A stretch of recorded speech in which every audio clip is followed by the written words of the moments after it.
Kemudian kewajiban penguasa kaum muslimin adalah bertanggung jawab untuk menumpas kezoliman siapapun, tidak boleh, maka tentu adalah dengan cara diplomasi. Dan kita lihat pejuang-pejuang Palestina, khususnya Hamas ini, kalau kita lihat dia hanya parsial saja, tidak teratur. Setelah terjadi kekacauan dia diam, kemudian mengut bantuan. Dan kalau persepsi kita melihat Hamas ini apabila kalau bisa kita katakan kita kekurangan uang, dia pasti masalah biar dapat perhatian dan bantuan di dunia Islam.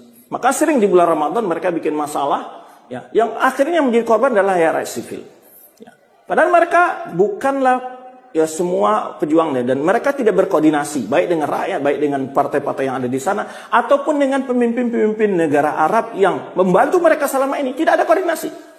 Jadi malah sebab itu makanya pimpinan-pimpinan negara Arab itu hanya membela rakyat hak sipil, ya, dan juga pemerintah resminya Palestina.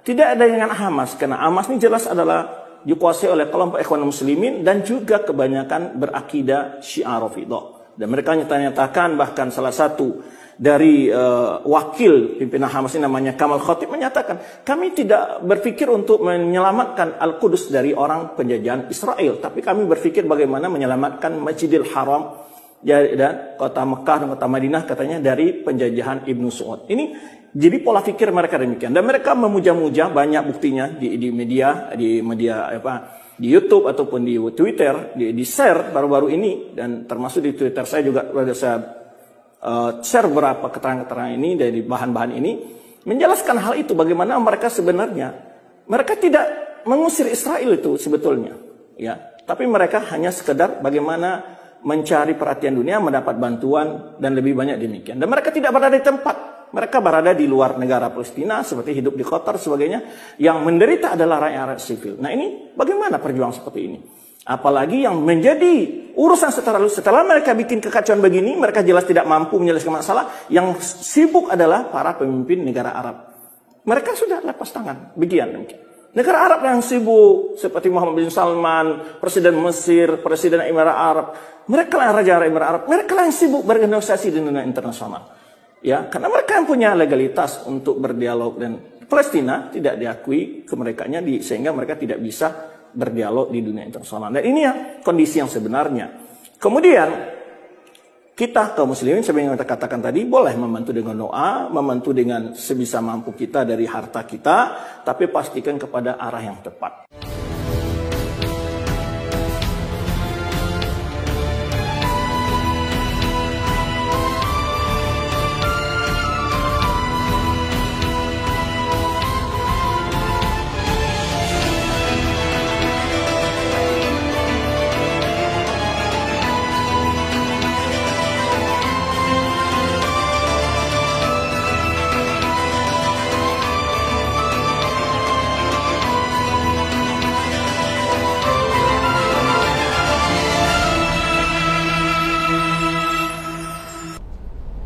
Coba bayangkan, tanah dirampas, orang yang asli penduduk itu diusir, mengungsi 8 juta di luar. Di dalam Palestina, di Gaza itu 2,2 juta, dan di tepi barat ada 3,2 juta. Terpisah, Pak, kayak penjara besar, dikelilingi tembok yang dalamnya tembok mereka bilang al-jidarul fuladhi. Jadi cor sekaligus dicor dengan semen, tetapi sekaligus juga ada baja dan besinya, itu lebih bukan rangka seperti kita ngecor bangunan ini, enggak. Itu baja dan besi yang tebal, yang kokoh, dia menjadi tembok sendiri itu. Itu dilapisi dengan coran semen, itu dalamnya di bawah tanah 25 meter dan di atas 40 meter. Bayangkan. Anda yang tidak pernah ke sana dan tidak pernah menjadi warga Palestina, jangan banyak omong kalau tidak ngerti persoalan yang terjadi. Penindasan terhadap rakyat Palestina 75 tahun. Ya. Rumah mereka diambil paksa. Menodai Al-Quds setiap hari, hampir berapa minggu sekali. Tahun ini banyak sekali kejadian. Mereka mulai dari Ariel Sharon dulu merangsek masuk Masjidil Aqsa, dikawal tentara bersenjata lengkap, memprovokasi umat Islam yang sedang sholat, iktikaf diganggu, dilempari bom, dilempari gas air mata dan sebagainya. Itu sudah sering kita dengar. Kenapa? Karena mereka ingin memaksakan politik kebijakan pengambil alihan Baitul Maqdis untuk direbut mereka secara penuh, dan kalau tidak bisa secara penuh sekarang, tahap awalnya adalah dengan pembagian area Masjidil Aqsa, baik waktu dan tempat harus dibagi. Tidak boleh umat Islam semuanya yang menguasai. Gitu. Makanya terus ini kan menodai kesucian, Pak. Ini kan Al-Haramul Qudsis Syarif. Sama dengan Masjidil Haram, sama dengan Masjid Nabawi, sama dengan kota suci Makkah Madinah. Nggak boleh ada satu orang kafir pun masuk menginjakkan kaki itu, Pak. Ya. Subhanallah. Jadi Bapak Ibu dirahmati Allah, tuduhan-tuduhan seperti ini sangat, menurut saya tidak elok ya, dan tidak pada tempatnya. Ya. Menumpas kezaliman apakah hanya wajib dengan cara diplomasi? Tidak bisa. Siapa bilang? Indonesia merdeka tidak hanya dengan cara diplomasi, Pak. Perlawanan rakyat semesta, perang gerilya itu dilakukan oleh pejuang-pejuang kita. Hamas itu katanya parsial, tidak teratur, suka mengemis cari bantuan, nauzubillah. Ini kok begini amat ya? Apa nggak ada kasihan gitu? Ya? Kok ngomongnya luar biasa ini, ya. Mereka ini, Hamas ini bukan organisasi kemarin sore, bukan ormas kacangan ya, bukan kaleng-kaleng. Dia punya SDM yang sayap militer, ada SDM di bidang pembangunan manusia, infrastruktur, di bidang pendidikan, di bidang hukum, di bidang ini semua mereka punya. Kenapa? Karena mereka sudah mendirikan negara dan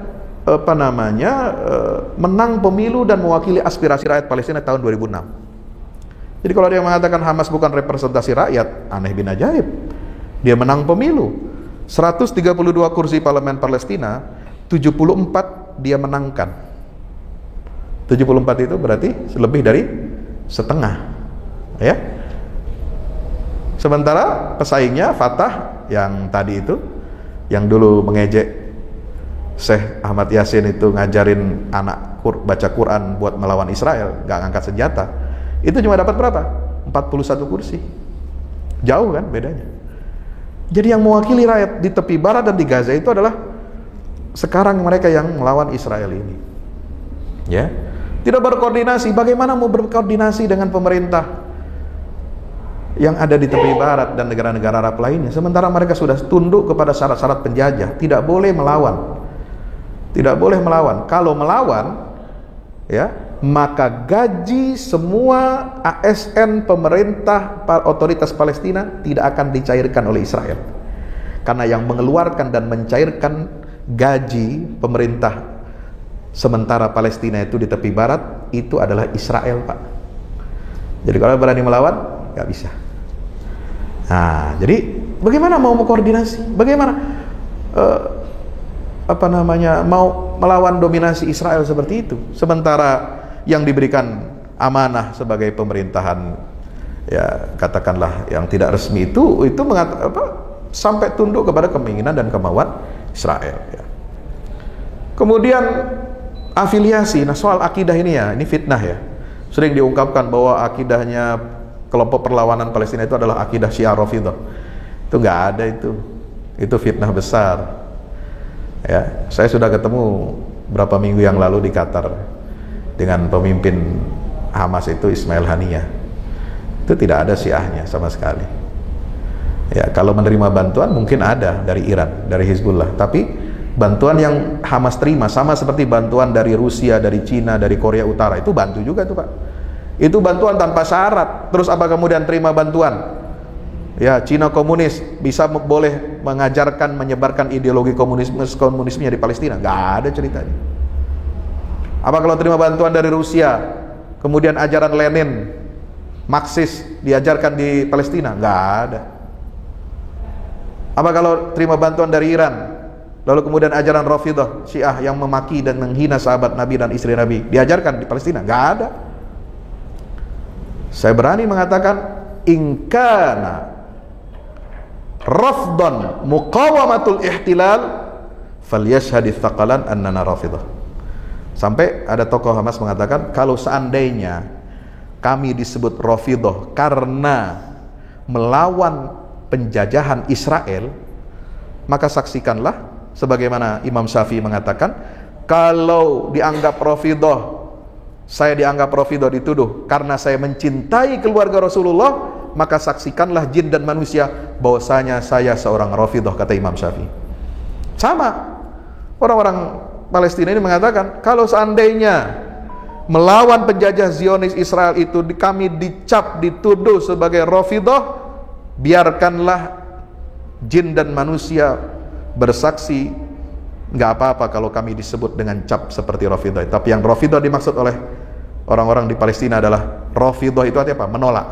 Benar Rafidhah kami, tapi bukan mencela sahabat, tapi kami menolak penjajahan Israel, kami menolak untuk tunduk menyerahkan Masjidil Aqsa kepada Israel, kami menolak untuk dirampasnya tanah-tanah kami, dan kami menolak untuk dihijrahkan, dipindah paksa dari negeri Palestina ini. Baru kami rela, kami ini adalah Rafidhah. Jadi gak ada seperti itu, tuduhan jahat ya. Ya, ada lagi fitnahnya luar biasa. Ya, katanya Hamas ini tidak ingin membebaskan Al-Aqsa, tapi ingin membebaskan Masjidil Haram dari kekuasaan Bani Su'ud. Loh. Ngawur sekali, jauh sekali tuduhannya. Apa hubungannya? Ya. Kalau Anda menuduh itu kepada kelompok Houthi di Yaman, Hizbullah di Lebanon, Iran, Syiah, yang selalu berkampanye propaganda menjelek-jelekkan kerajaan Saudi Arabia, keturunan Al Saud, ingin memerdekakan Masjidil Haram dan Masjid Nabawi dari kecengkraman keluarga Saudi, ya itu memang benar, itu akidahnya mereka, itu kemauannya mereka. Tapi jangan itu lalu kemudian Anda tuduhkan hal yang sama kepada Hamas di Palestina karena gara-gara mereka mendapatkan bantuan dari pihak yang ini. Enggak, saudara, bukan begitu caranya Anda menilai.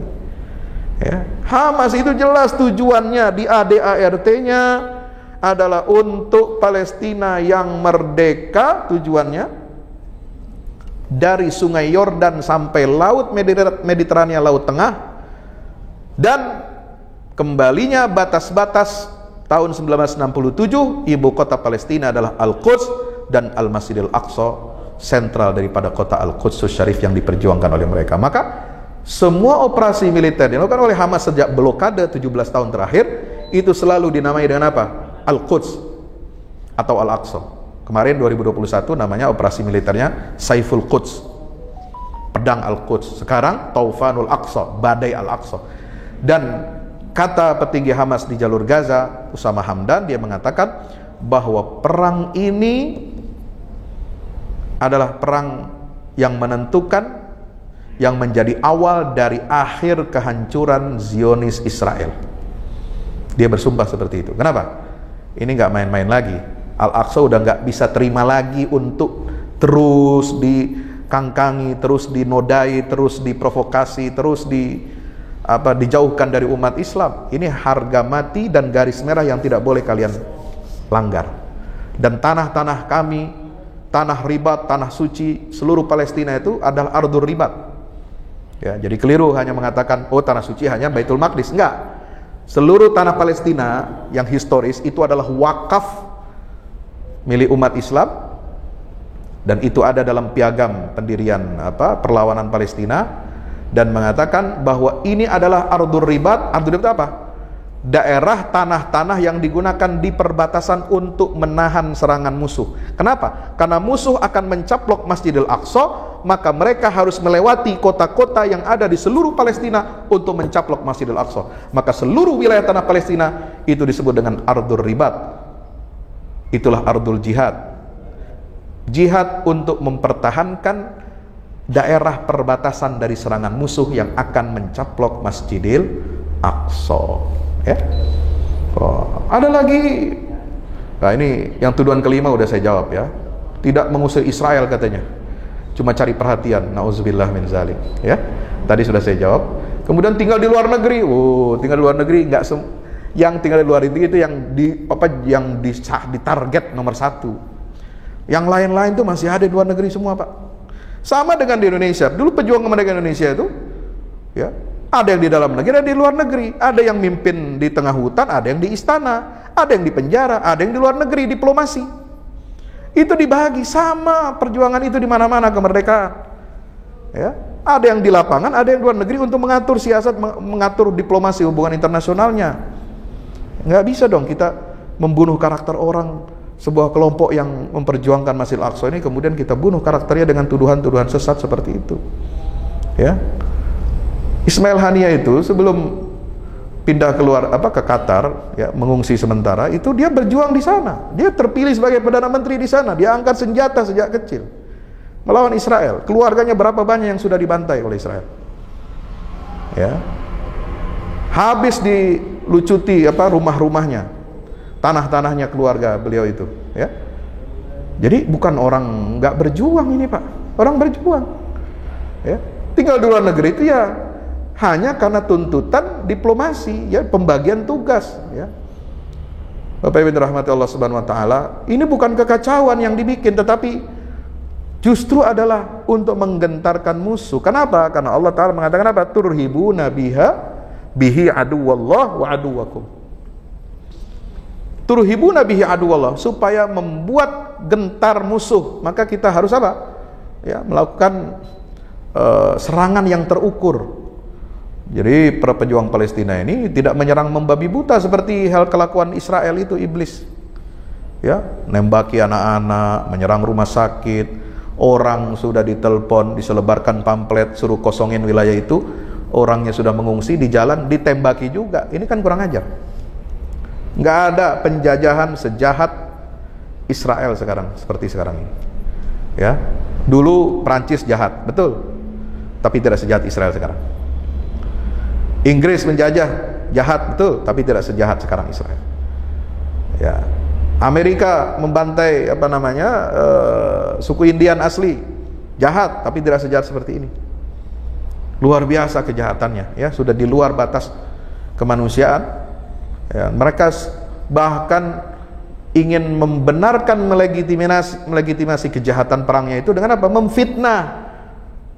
Nih katanya nih rumah sakit, nih kemarin nih baru dibom kan rumah sakit Ashifa ini markasnya perjuangan perlawanan Palestina, maka kami harus bom, dan di dalam situ katanya itu ditempatkan tawanan-tawanan Israel.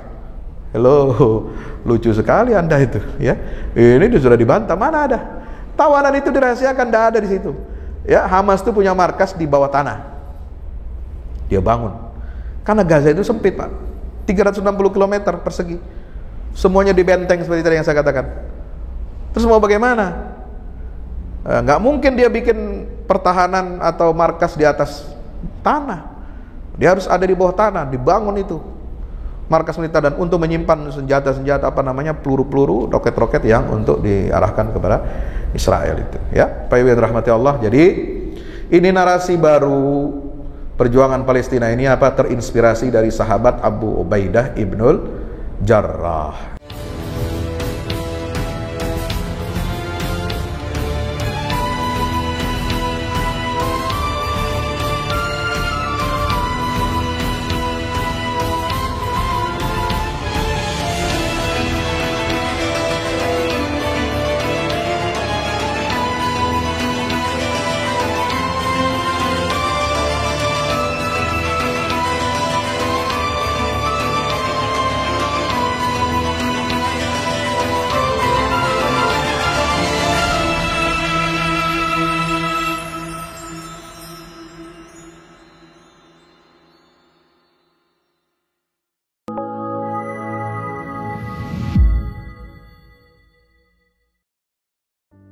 Assalamualaikum warahmatullahi wabarakatuh.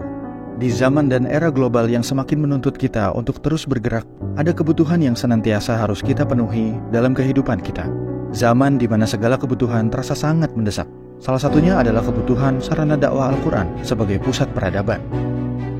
Al-Fahmu Institute hadir demi menjawab kebutuhan akan sarana dakwah Al-Quran di era masa kini. Kami melihat latar belakang yang ada untuk menjawab tuntutan seperti kebutuhan sarana dakwah Al-Quran yang meningkat di ibu kota, kebutuhan akan pusat pembibitan hafiz Al-Quran, kebutuhan pusat pengkajian Al-Quran, kebutuhan akan pusat dakwah kreatif berbasis Al-Quran, kebutuhan sarana media perekat umat Islam, ibu kota dan Indonesia. juga kebutuhan akan adanya sarana pusat kaderisasi guru tahfiz dan mufasir di ibu kota. Yayasan Al-Fahmu International Indonesia sedang membangun gedung pusat dakwah Quran yang berlokasi di Jalan Pengukiran 3, Pekojan, Tambora, Jakarta Barat. Gedung pusat dakwah Quran ini insya Allah akan menjawab tantangan dan kebutuhan akan sarana dakwah Al-Quran yang ada, seperti yang digagas oleh Direktur Al-Fahmu Institute, Kiai Haji Fahmi Salim MA, yaitu tugas peradaban kita semua adalah untuk berperan dalam menerjemahkan cetak biru peradaban, yaitu Al-Quran, dalam dunia nyata. Kami mengajak jamaah semua untuk ikut dalam perdagangan yang tidak merugi ini, sebagaimana yang disampaikan dalam Al-Quran Surat Fatir ayat 29-30, yang artinya, sesungguhnya orang-orang yang selalu membaca kitab Allah dan mendirikan sholat, dan menafkahkan sebahagian dari rezeki yang kami anugerahkan kepada mereka, dengan diam-diam atau terang-terangan, mereka itu mengharapkan perniagaan yang tidak akan merugi, agar Allah menyempurnakan kepada mereka pahala mereka, dan menambah kepada mereka dari karunia-Nya. Sesungguhnya Allah Maha Pengampun lagi Maha Mensyukuri. Gedung Pusat Dakwah Quran Al-Fahmu Institute terdiri dari 4 lantai, di mana di lantai 1 terdapat Masjid Quran Mulia, dan di setiap lantainya insya Allah diperuntukkan demi berlangsungnya tugas mulia dalam perjuangan dakwah Al-Quran.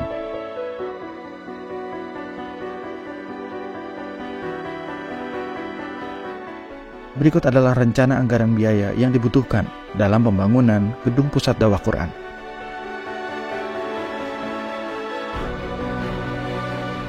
Dalam kesempatan yang mulia ini, kami mengajak jamaah semua untuk ikut dalam gerakan sedekah Lailatul Qadar di setiap malam ganjil di bulan Ramadan. Salurkan melalui nomor rekening berikut ini.